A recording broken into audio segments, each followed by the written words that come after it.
snake this week, right? DC gets a home game.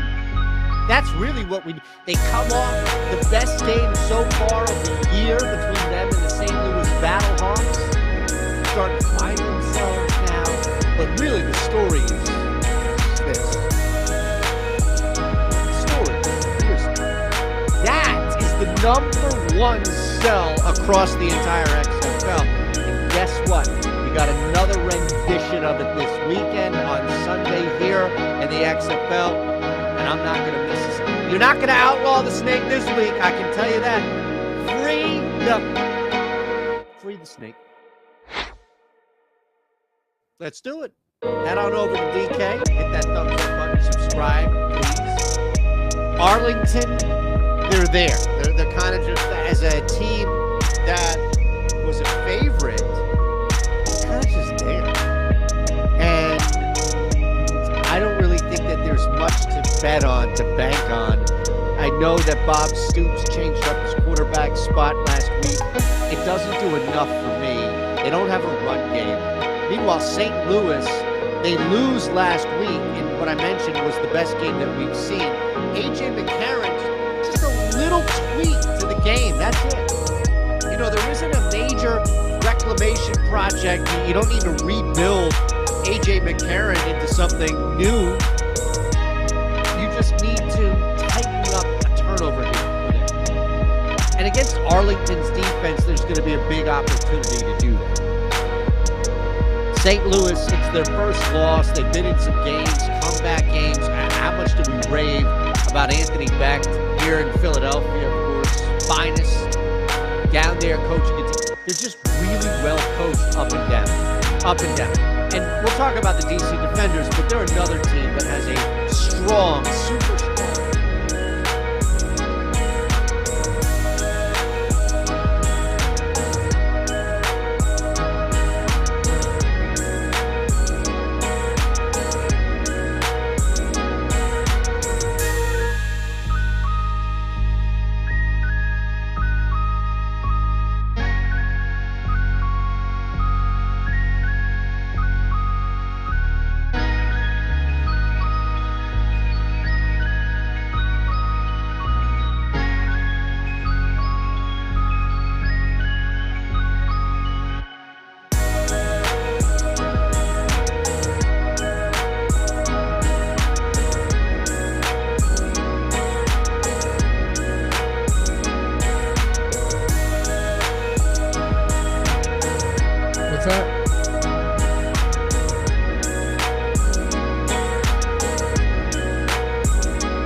I don't even know what you mean.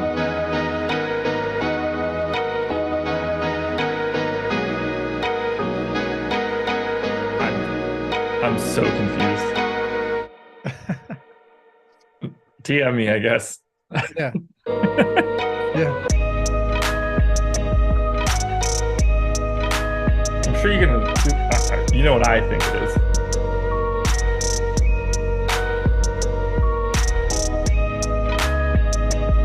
Why would I? Yeah, literally.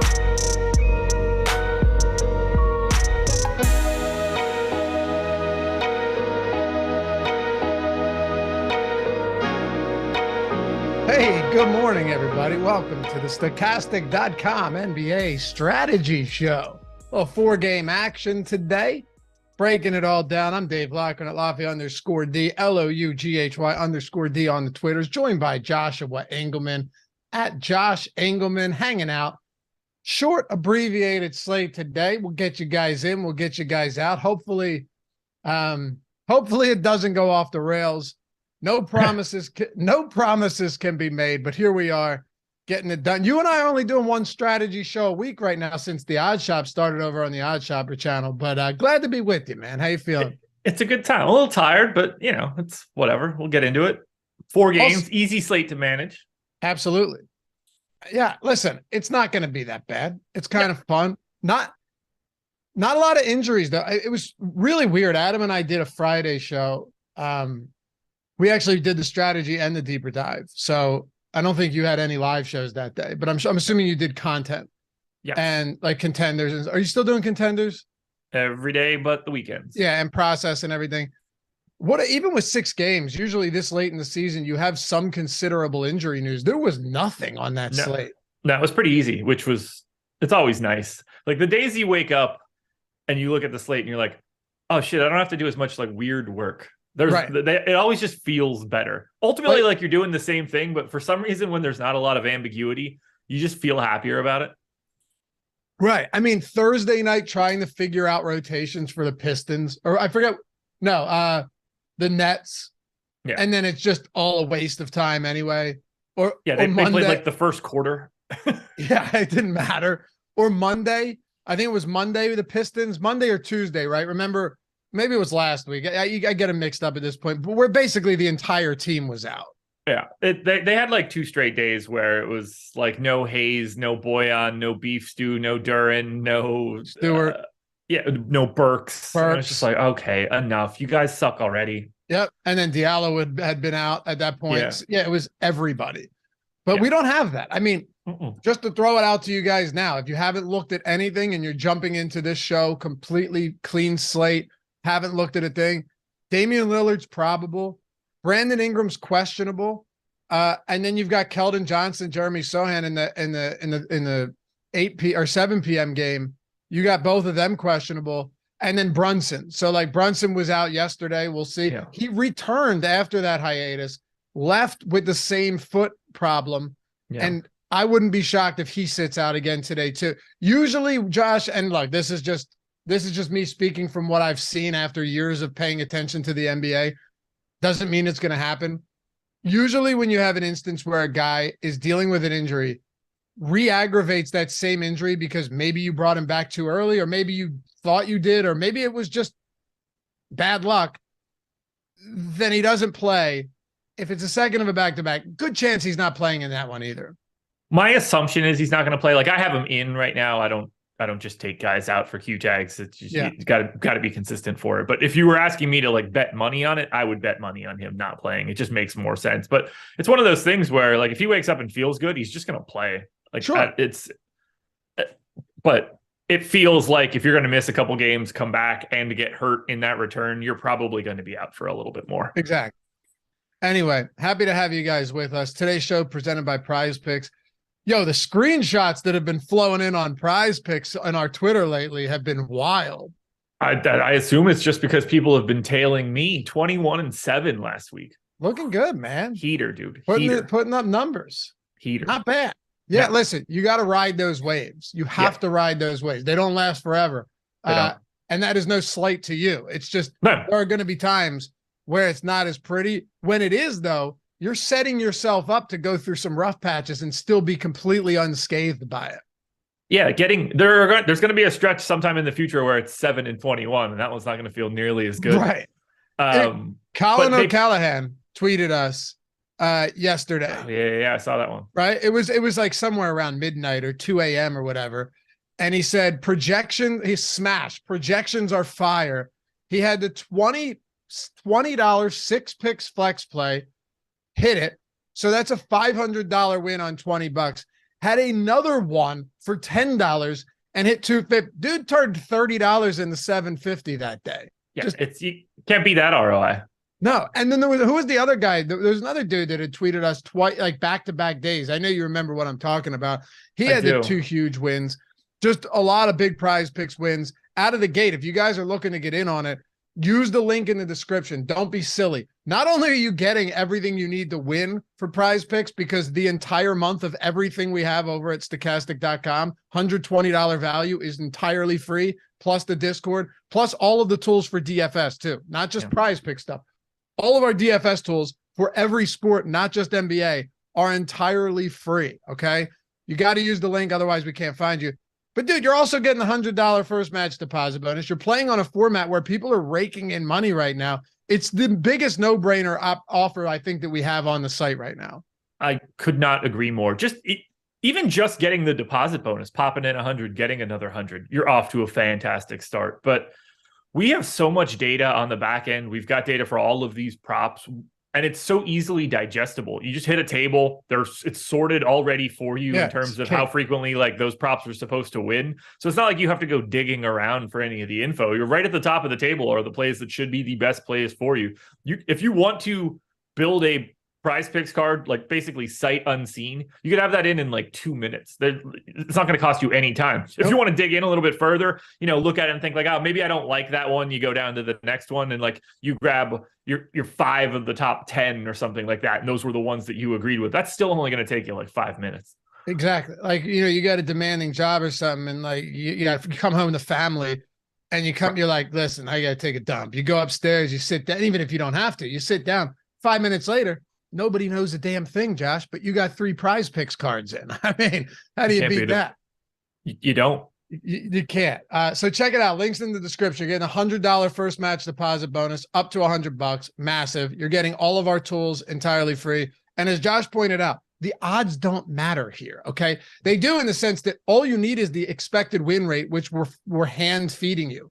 You have the X win rate. You sort by that. So like if there's something where on every other book it's minus 150, but PrizePicks just has that same line, there's no juice on either side. Nope. We're telling you, listen, the expected win rate here is 63 or 65%. This should be one of your top plays. Check it out. Link in the description, link in chat. And come hang out in Discord as well. We got some exciting new stuff coming down the pike similar to that. We'll tell you about soon. All right, you ready to get into some basketball here? Yeah, one final thing for PrizePicks. Stephen Leibowitz said it. Even if you just want to play on Tuesdays and smash the tacos, do that. Yeah, they're running promotions throughout the week with discounted player lines that just give you better odds for that day. Doing bonuses on Friday where, a 6x parlay might not pay out 25x. It pays out 30x. So they're adding incremental things that make everything better for you on a day-to-day basis. Depending on which day that is, you're going to get some sort of different promotion. If you're taking advantage of things like that or protected plays where, you put in for $15, if it lose like anything up to $15 in losses, you'll get it back in site credit anyway. If you win, you just move about your day. But they're hitting these sorts of things a couple of times a week. Even that's going to make things better for you. So you got to make sure you're paying attention there as well. And not to mention the free squares once in a while. Oh yeah, legit. Oh, yeah, when it's just like LeBron James over 0.5 points or something. It's like okay, well I just every 5 card is or let's 5 one is now 4 for me, or 6 becomes 5. Yep, you got to take those chances. It changes your odds dramatically. Huge. So check it out. And hey, let's get into some basketball. Hit that thumbs up if you haven't done so yet. Subscribe to the channel. Atone for your sins around here. Wash yourselves clean. Listen, it's Sunday morning. If you guys aren't at church right now, what better place to be atoning than right here on Strategy Show? You know what I mean, dude? This is the Church of Stokastic right now. This is the Church of Stokastic, yeah. Whenever I hear that, or just whenever I hear, like, it reminds me of the Shane Gillis bit, the Fox News dads. Oh, yeah. It's the greatest thing. But hit that thumbs up. Subscribe to the channel. Let's go. And if you're listening in podcast form, leave a rating, review. All that stuff helps us greatly around here. Tell your friends about the show. And hey, leave a comment down below if you're listening or watching after the fact. At the very least, we read them all, try and respond to all of them as well.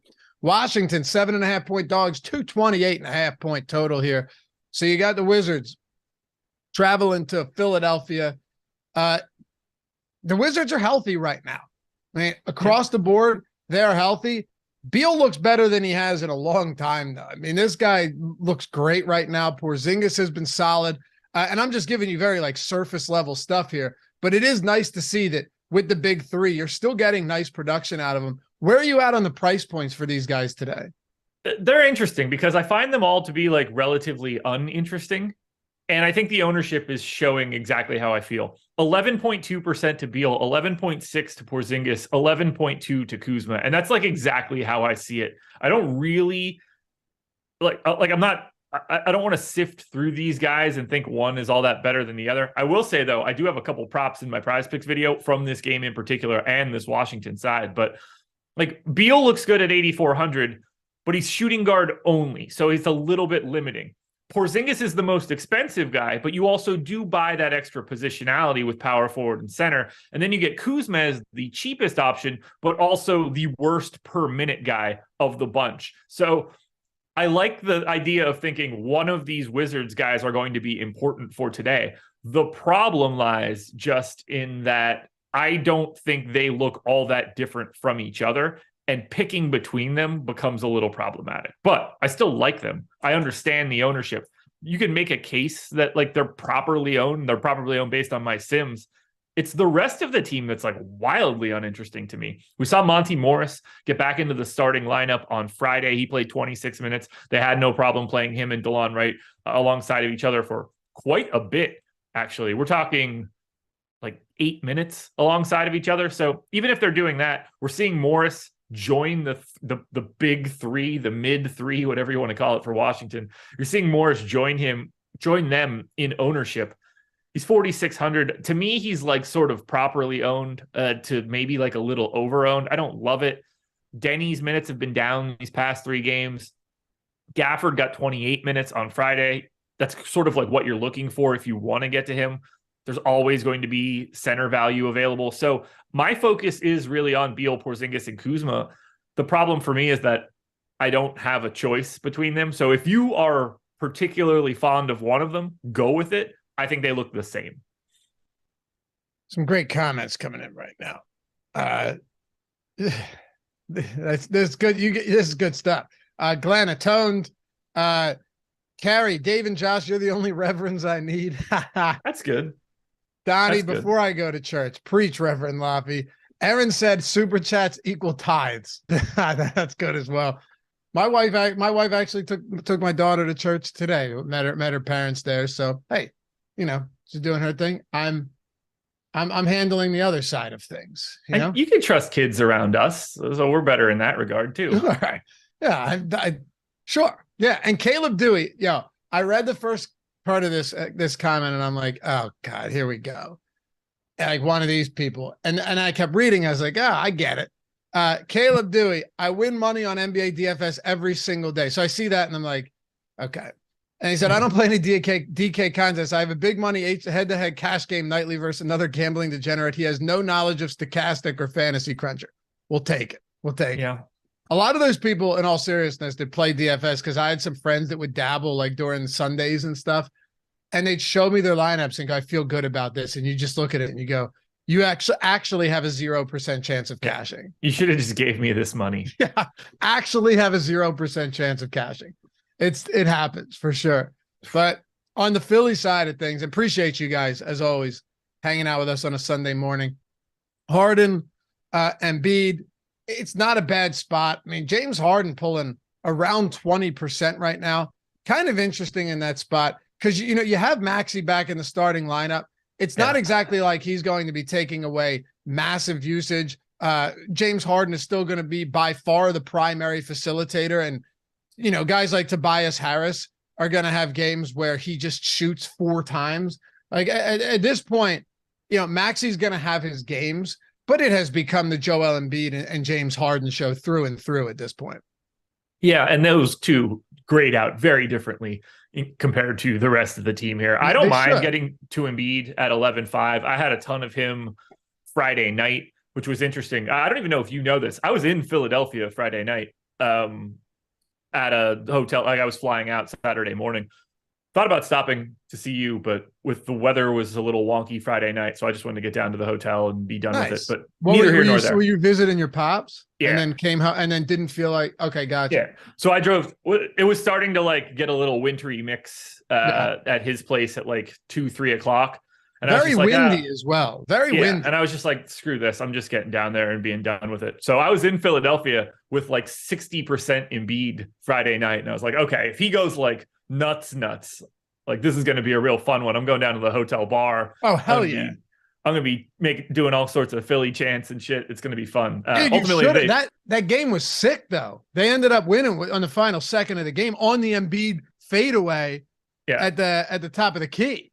I wish that game would have somehow been like later on in the night. I would have tried to just go. Like if like my lineup started pretty well, like if it was like somehow a 9 o'clock tip and like I'm off to a good start, be like, screw it.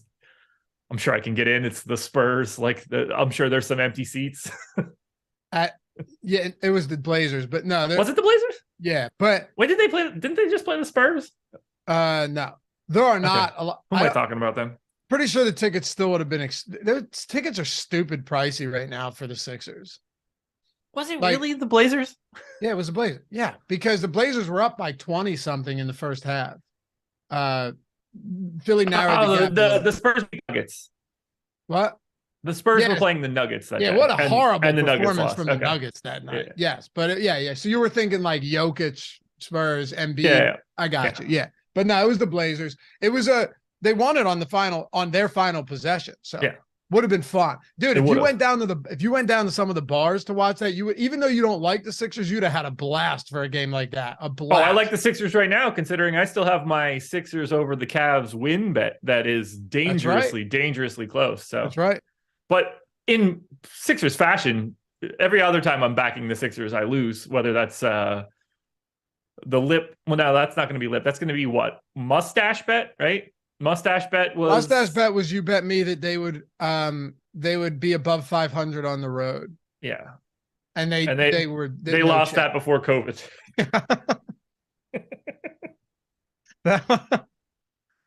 Chip bet, I think, was All-Star game. Chip bet was All-Star game. Lip tattoo was All-Star game. Yeah. I think we just have one Philly one. Yeah.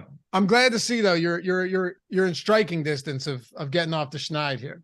I mean, they're projected to finish ahead of them. I mean, that kind of game right there was great because Cleveland lost Friday night and then Philly salvaged and picked up that dub. And it was just like, okay, nice. Oh, I remember Jeremy Grant started off really hot in that game and Adam and I were talking a bunch of shit about it. You do realize it's not dangerously close though, because the Cavs are 2 games back in the win column. They're 5 games back in the loss column. They just haven't played. I think it's a schedule thing. Like, I think Cleveland might have a real soft. I think they have like the easiest schedule coming up because B-Ball Index, who like I trust in terms of having like team-wide projections and projecting the rest of the season, has Philly by a game, 52-51 in the end. Okay. But yes, they're 5 games clear in the loss column. I feel good about that. I would much rather be me than be Cleveland. Like, just don't collapse, basically, is what needs to happen. Yeah. Which, we know what's going to happen. Always. No, don't worry. They'll collapse in the second round of the playoffs. They'll be fine throughout the rest of the regular season. What else are you doing with Philly today, though? Basically nothing, I guess. Like, I think you can make a case that Maxey, for a 4-game slate, that Maxey, Harris to a degree, and Melton are all slightly under-owned. Just because there's only so many spots you can go here. But OKC, San Antonio, and the Knicks and Lakers to a degree, Portland, like these are all just better spots than bench guys for Philly. But I have Maxey, Harris, and Melton coming out of my sim a little bit more frequently than the ownership is showing. That said, 7,300 for Maxey now. You're happy about the minutes, but it's not like he's just this massive per minute dude. 0.92 FanDuel points per minute over the past 30 days. You need a very specific game out of him. You probably don't you probably don't want Maxey, Harden, and Embiid together in any sort of scenario. That's just going to be a lot of scoring. Harris is bad, 0.76 fantasy points per minute over the past 30 days. He's got like 16% usage when everybody's healthy, but 3% for him just feels a little too low. He's more expensive now than he had been recently, so you're sort of paying up to be a little contrarian for today. I don't hate that kind of idea. But I don't know how you're going to much else. Like, Tucker's minutes have been down lately. Actually took his under 3-pointers made for today in the PrizePicks video. You're not going to Niang or McDaniel. What is it, so under a half? Yeah, it is under a half. Yeah, should be. He's lost it in his last 3. Minutes have been down last 3. Washington is like 4th or 5th in not allowing corner threes. So doesn't fit his sort of game either. So my focus is Embiid, who I got about 25% of on my first run, and then Harden, who I think is properly owned at 20%. Portland's kind of an interesting team. If we move on to Portland and New Orleans, Jusuf Nurkic, returned from that 5-week hiatus, played 17 minutes, then 26 minutes. Interestingly, though, and it's hard to say if he would have played more minutes, but it's actually possible. He played 8.5 minutes around in his third quarter rotation, so out of the half. In his first quarter rotation, he played 6.5 minutes, had that second foul. I wonder, could Jusuf Nurkic have played 28 minutes in this game? My guess is absolutely. He went from 17 to 26 minutes only 2 days later. You're going up against New Orleans today. I'm looking at this. I understand he's getting ownership, but let's not get like it's still a 4-game slate. So 28% is not the same thing as 28% on a 10-game slate. 7K on FanDuel, but 6K on DraftKings. I'm always a sucker when it comes to Yusuf Nurkic because it's per minute production. And who knows, like maybe he comes in, he plays 24 minutes because that's the way this damn team works sometimes. But I don't think there's many limitations left on him right now. 6K is interesting to me. I find it very interesting. I think that ownership is about where it should be. You do want to make sure that you are getting those minutes. I gave him 26, just like he got on Friday, because I don't want to just assume that he's going to get in 2 bigger minutes, but he is clear. Like, this is a 1.2 fantasy point per minute guy. And even when he was healthy, he's good. It's possible that he was only playing 26 minutes. So you can't just jack him up to 30 minutes yet, but he has at least the upside to get there. I'm more interested in Drew Eubanks because they cut Trendon Watford from the rotation on Friday. He didn't play at all, which is interesting because if you're going to get 26 minutes out of Yusuf Nurkic, we got 22 minutes out of Drew Eubanks. He just played straight backup run. Those guys split 48 minutes. If Drew Eubanks is getting 22 minutes at center at 3,500, it's a 4-game slate. Like, that's a really interesting pay down option. He's about a fantasy point per minute here. It's not like the Pelicans have a second unit center that you're all that worried about. Do I know that they're not going to play Trendon Watford again yet? No. I mean, 1 game is not like the best representative sample. Like, just because someone gets a DNP CD, it doesn't necessarily mean like he's just permanently out of the rotation now. But if you want to go with the assumption, I think 11% for Eubanks, if you're trying to find a little bit of extra salary, if you're trying to pay up for Dame, for Embiid, for Harden, for AD, somebody like Drew Eubanks could really help out there. So I actually think 11% ownership is pretty interesting if you're looking for that sub 4K guy. I like that too, because you think about it as well. It's a 4-game slate. Like you said, there's not a lot of not a lot of huge pending injury news right now. And if those guys end up playing who are questionable, then you've got even less value into the mix. Of course, center eligibility only, but yeah, almost minimum salary. And who knows, maybe Yusuf Nurkic plays 23 minutes, but then Watford comes in for 7 and Eubanks gets the rest. But I think that's a good call, especially given how little value we have right now. But what do you do with Lillard and now that Simons is back? Simons had a nice game in his return. How do you play the rest of this Blazers team? Simons is the tricky one. I just don't know how much he's going to play. They staggered his rotation in this game, this most recent game, where he shot the lights out, which was not helpful at all. He was 8 of 12 from 3 in 30 minutes, 13 of 22 from the field. But it wasn't a foul trouble thing or anything. He played his first quarter rotation, and then they brought him in for the stagger, the overlap of first and second. But then he didn't close the second quarter. Then he basically did the same thing, but closed the game like normal. I don't totally, maybe it's just because the Blazers went on a run to close out the second quarter, and that's why he didn't come back out. If you think that Anthony Simons is going to play 36 minutes today, you should have him in way more than 11% of lineups. I think he's a neutral play at 30 minutes, the same way he got it. But if you think that he's going to close the second quarter moving forward, and he's just going to play like his standard starter minutes like he did, then he's underpriced and you should be getting to Simons. Okay. On the Pels side, we've got 31% going to McCollum right now. Yeah. Brandon Ingram's questionable though. So that's huge right now with Zion, remaining sidelined for God knows how long. Sucks. Yeah. I can't say I didn't see it coming though. Yeah. I mean, look, the part that bothers me the most is just that he's unequivocally awesome. Yeah. When he's playing. And he's great for the game too. Yeah. Very he's so whenever he's healthy and on the floor, he is as high level of an offensive player as exists in basketball. It's not like I don't look at him like people probably look at him in like this bust lens, but when he's available, he's incredible. He's never back and just like, oh, that's a really bad stretch out of Zion. No, he's unstoppable. Yeah. Yeah, there's honestly traces of Embiid, not at all the same type of player. But you know, remember the first few seasons for Embiid, he didn't miss as much time as this, but he was constantly, sitting out games, missing stretches, and everyone's like, well, this guy, cool.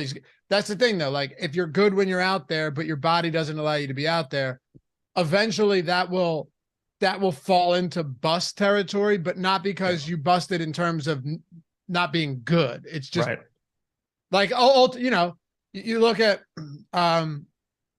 Odom, right? Yeah. And you go, they could have had. Wait, no, you're going Odin? Oh, I'm so. What did I say? Odom? Yeah. Yeah. Well, I mean, that was crack, but after the fact, of course. But Odin, thank you. You look at that and you go, who knows what it could have been? But technically, that's definitely still a bust, right? Yeah. Like it's still a bust. Yeah, like it's he doesn't, like, when Zion comes back, it's not like he comes back and it's just like, he's like still trying to find his way. He's out of rhythm. No, when he's back, it's just he drops like an efficient. Yeah, I mean, we're 66% true shooting this year, 65 2 years ago.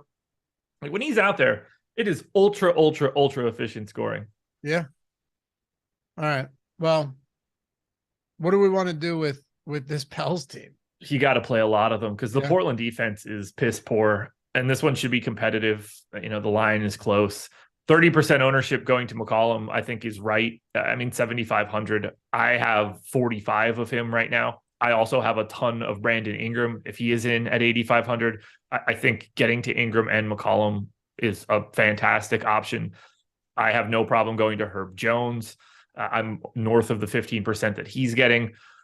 You kind of know what Herb Jones is doing, but we've seen last 3 games for Herb Jones, 36, 37, 37 in minutes. I'm projecting him for 32, and I'm already above the field. And we know just from those past 3 games that there's a little bit of meat left on the bone. Trey Murphy, same sort of scenario. He's playing 36, 37 minutes a night. I'm projecting him 32, still looks good.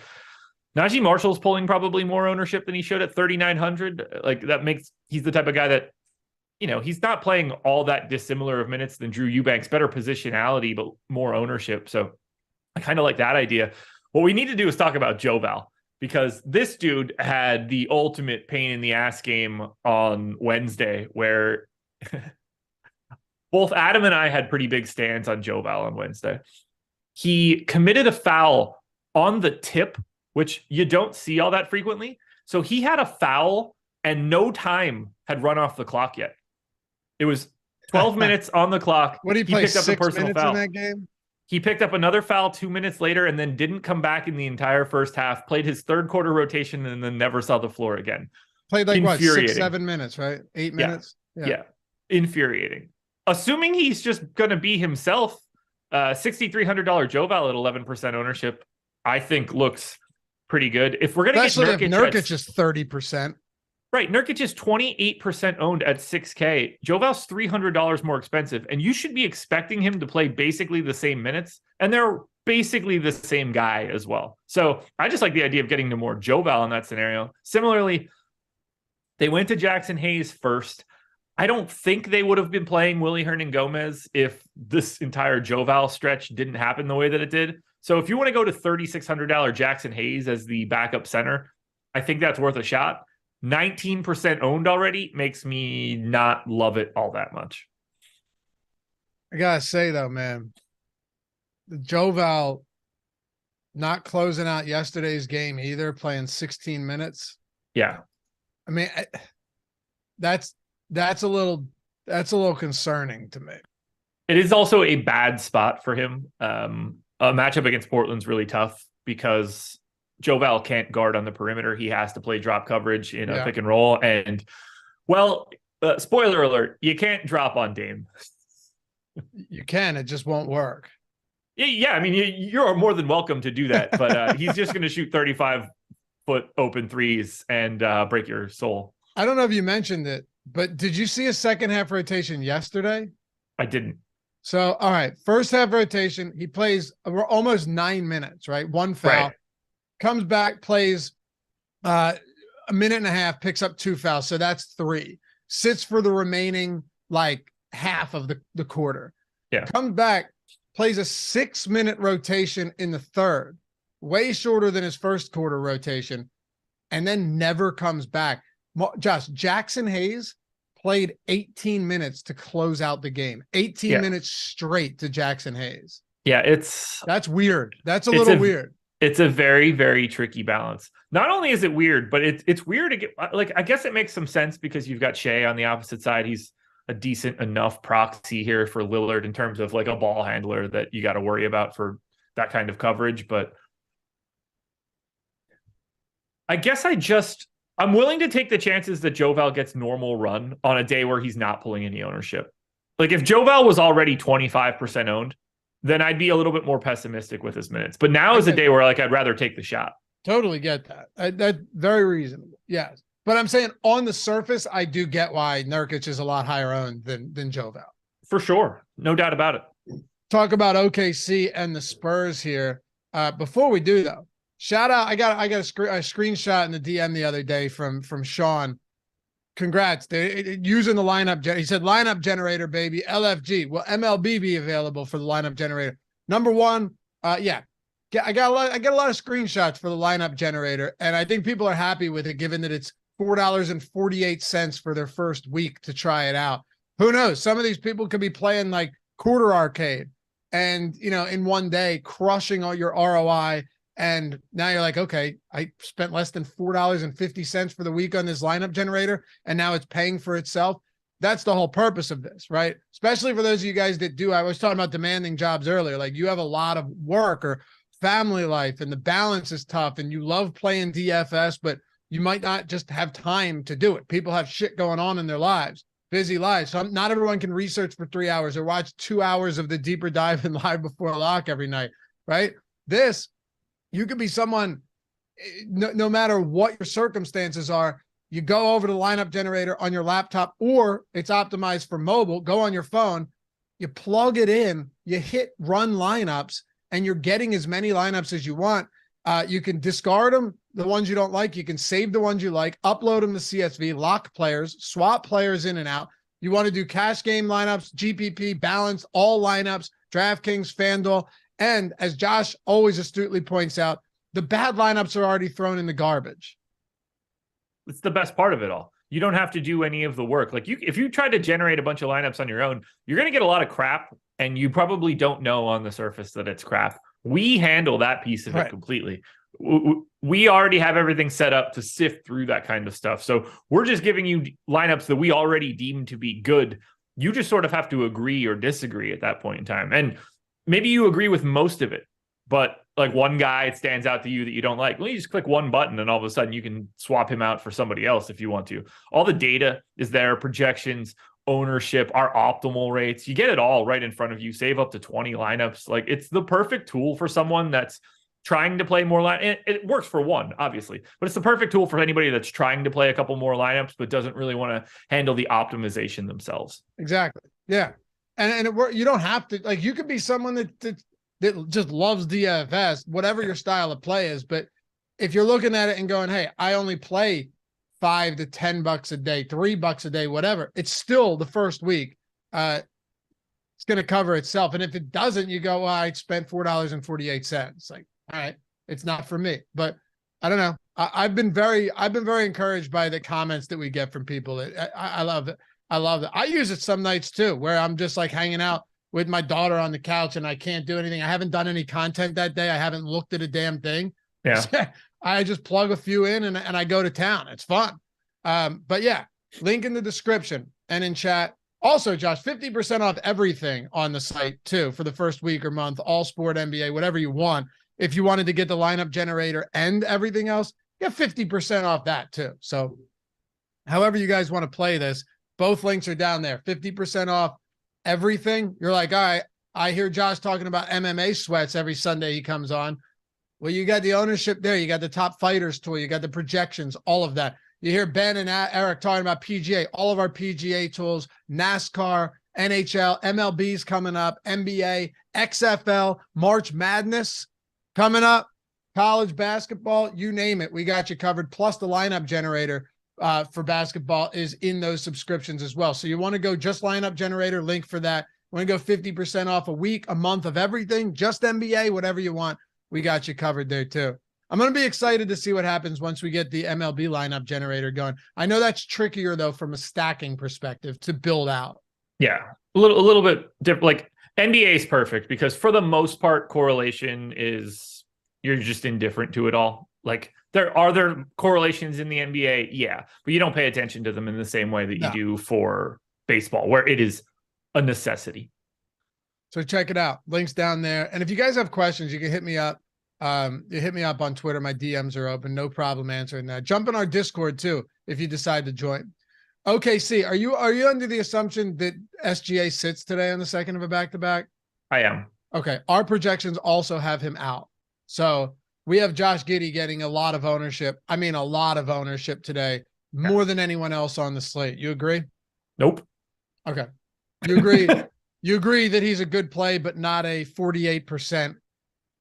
Correct. Like if 50% of the field really is on Josh Giddey today, how do you approach that? I have 17%.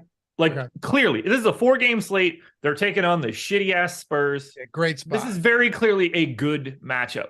But we've seen this game. We've seen this script over and over and over again.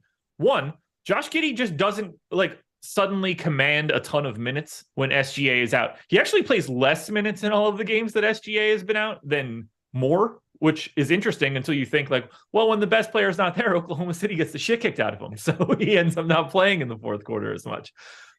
I don't want to talk anybody off of Giddey. If you want to play Giddey, I will have Josh Giddey today. It's a great matchup, but he's 8K already. He's not some overwhelming value. And I think that I have him projected pretty well here too. 1.32 fantasy points per minute. I love him. But Lou Dort's 5,700. He gets the big usage bump. He has as much usage as Josh Giddey in these scenarios, but he's 5,700 at small forward instead of 8K. Isaiah Joe is likely going to play 27 minutes. Very scoring dependent. Just in case you're curious, scoring against the Spurs is pretty easy to do. He's 4,800 at shooting guard, 25% owned. I like Dort and Joe more than I like Giddey. Those are the guys that I'm getting to really aggressively for the Thunder. You should also just not trust the Thunder in any way. The idea of getting 48% Giddey and him playing 24 minutes today is very much on the table. Terrifying spot ultimately, but Dort and Joe are the two guys that I want to get to the most. And then if Jalen Williams plays today, and that's Jalen Williams, the wing. Know why Jalen Williams at 7,100 looks fine. Hard to get to a little bit at that price tag, but probably the third best option to me. I think I like Jalen Williams, the wing, more than I like Giddey. So that's 3 guys on his own team. Okay.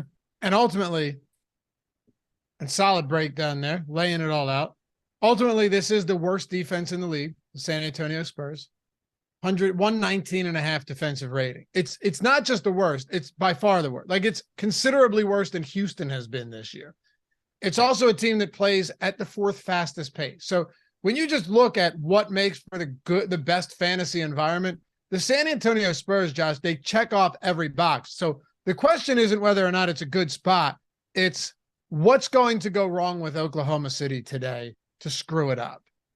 I mean, Adam called it Wednesday, where it was just I don't trust them. Play Lindy Waters, play Trey Mann, play Ousmane Dieng, and then those guys went out and played 28 minutes. I'm getting some of Dario Saric. I'm getting some Lindy Waters. You never know when Aaron Wiggins is going to play 32 minutes. Ousmane Dieng could play upwards of 28, which he did on Wednesday. That's not where I have him, and I'm not really getting there. But it's a very, very difficult team to trust. The Oklahoma City-San Antonio matchup is going to be the most important game on the slate, but for reasons that we probably can't even fathom yet. Exactly. Yeah. For reasons that we saw the other day in the same team playing. Yeah. Yeah, exactly. Yeah. On the Spurs side too. I mean, Keldon Johnson's questionable. Jeremy Sohan's questionable. We'll see how that plays out. You have Live Before a Lock coming up tonight, so make sure to be around for that if you can be. That'll be important. But Devin Vassell, 42%. Keldon Johnson currently projected in, makes sense, 30%. Trey Jones, 21%. All of these guys on the other side of this game, pretty damn popular in this spot. And just looking at the total and everything else, 236 total. OKC, 3-point favorites on the road. You go over to the Boom Bust tool. That's included in everything too. If you were wondering what the Boom Bust tool is and you wanted to give it a peek, but yeah, you're getting big ownership on all of these guys, and it's going to be interesting to see how it plays out. I hate this one too. The news is going to be so important. So like I've got Keldon Johnson and Devin Vassell in basically everything. I gave Vassell 30 minutes. He played 31 this most recent game out. So I even like the playing time aspect of it. He's a fantasy point per minute guy when active, 5,800. Same for Keldon Johnson, fantasy point per minute guy. Both of those rates should be higher in a matchup against OKC. So if Keldon Johnson happens to be in, I want to go to the two best guys on San Antonio, full stop. But their game on Friday, I thought, was very interesting. They really cut their rotation down. They were only going to play 9 guys. Zach Collins got the gate in that one. So Mamu played the entire fourth quarter, had not played a single second before that. If Zach Collins doesn't get tossed, I don't think that Mamu would have played, and they were just going to play 9 guys. Now, are they going to play Devontae Graham today or Blake Wesley today or Dominic Barlow today or one of these random guys? Sure as hell could. Like, it's not as if I'm trusting the San Antonio Spurs rotation, but if they're actually cutting it the way that they did, then a 9-man Spurs rotation against Oklahoma City starts to look good, whether that's going to Zach Collins at 6,200, going to Trey Jones, probably off the bench at 5,100, who I like, even though I only gave him 24 minutes. Malachi Branham got the start in that game on Friday. He's 7% owned at 4,400. Not the best per minute guy in the world, but that improves when you're taking on San Antonio. Jeremy Sohan, always available. He's 19% owned right now, 5,600. Played 32 minutes on Friday. It's really hard to not like most of San Antonio. Yeah, Collins was pacing another 30-minute game before the ejection. You see that ejection? No, I didn't. I know he had 2 techs, but I didn't see the ejection. You got to go see the play and the ejection itself, because the dunk that basically happened to him is not great. Just got yammed on pretty bad, which was who dunked on him? Michael Porter Jr. then snatched him up by the neck like a hawk. Oh yeah, yeah. Grabbed him right by the throat. Collins did. Yeah, I'm sending you the link right now. I don't know how I missed that. MPJ grabbed Collins. Oh, MPJ grabbed Collins. Yeah. I sent you the link right now. There's the play is there. So then how do you eject Collins for that? MPJ yams, talks some shit. Collins gets in his face, and then MPJ just grabs him by the throat. Okay, Collins got in his face. That's why they gave him the attack, I guess. Okay. Yeah. Gotcha. I'll go watch it after the show. There you go. Yeah, it's good. Give me your top 2 plays from each side of this game, since it's such an important piece of the puzzle today. Devin Vassell, assuming that he isn't going to suddenly get ruled out today, to me is the easiest guy to say is the best play, because he doesn't have a Q tag on him right now. I think Keldon Johnson is the second best play from San Antonio, pretty clearly as well. But he does have a Q tag on, so we need to be worried about that. If you're not getting to Keldon Johnson because he's gone, like Keita Bates-Diop ends up looking pretty good, but we're talking about a trickle-down effect there. So Vassell for sure, and then Zach Collins to me for sure. That's another guy, 14% owned, 6,200, basically the same price as Joe Val, basically the same price as Yusuf Nurkic, pulling a little bit less ownership than Nurk at that point. I don't see these guys as all that different, particularly in a matchup against OKC. On the opposite side, it's Dort and Joe for me at the top of the list. Giddey would be third. Okay. Ready to wrap this one up? Knicks and Lakers? Yes. Let's do it. So Brunson questionable. And this is a legit questionable too. Like we talked about it at the beginning of the show, if anyone missed it. The guy came back from an injury to his foot and then left after like 19 minutes and then missed yesterday's game. Second of a back-to-back here. Definitely a possibility he doesn't play. I'm not making any assumptions yet because we just have no idea. Yeah. But it's certainly possible that he ends up sitting this one out.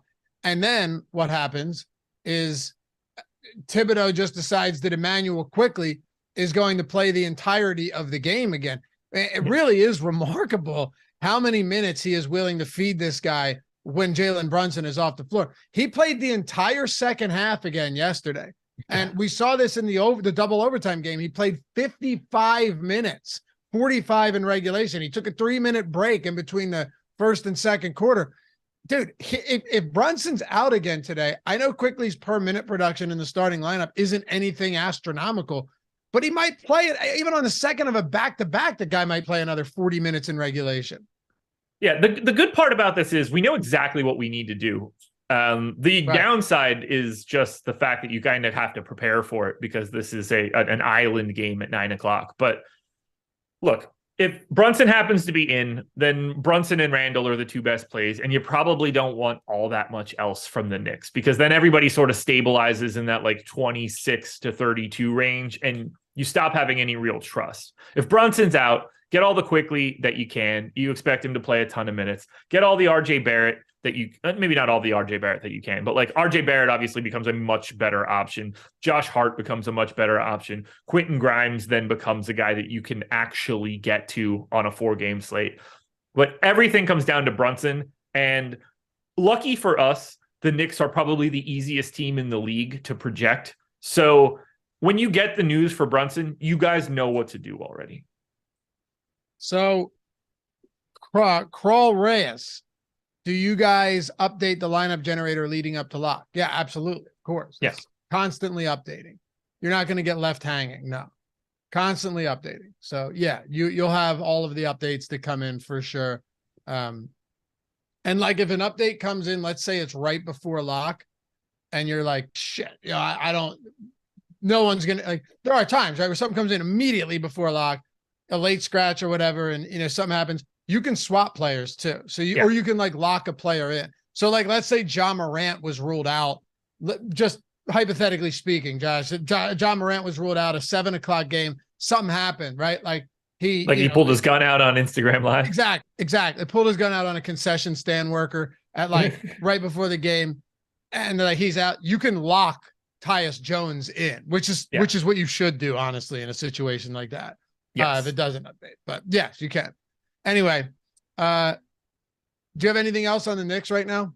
No, not really. Like if you want to play Mitchell Robinson, totally reasonable. He's the most owned Knick right now, 5,400, should play like 30 minutes. But the Brunson news, or at least some news first, to find out if, like, we might get that he's out already once we get that injury report today. We don't totally know that, but that should be out shortly. The Brunson news is everything. And I think there's not much else to break down. If Brunson is in, I don't find the Knicks to be all that interesting. The most I got of anybody was 8% Mitchell Robinson. Gotcha.